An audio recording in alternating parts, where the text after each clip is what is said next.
ఉంటారు అని రాశాడు. ఎవరు ఆ ఇద్దరు పురుషుల యొక్క పేర్లు స్పష్టంగా రాశాడు. ఎవరు అనంటే మోషే, ఏలియా అని రాశాడు.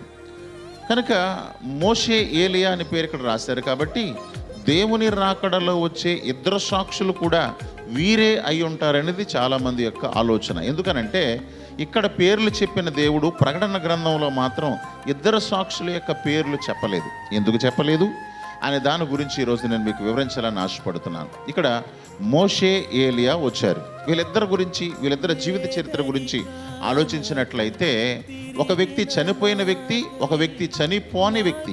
అనగా మోషే చనిపోయాడు, ఏలియా చనిపోలేదు. మీ అందరికి తెలిసిన విషయమే. అంటే చనిపోయిన వ్యక్తి, చనిపోని వ్యక్తి ఇద్దరు కలిసి అక్కడికి వచ్చారు. వీళ్ళిద్దరిని ఎందుకు రప్పించాడు దేవుడు? వీళ్ళిద్దరు కూడా ఎలాగొచ్చారు అని అంటే మహిమతో వచ్చారు అని రాశాడు. మహిమతో అగపడ్డారు అని రాశాడు.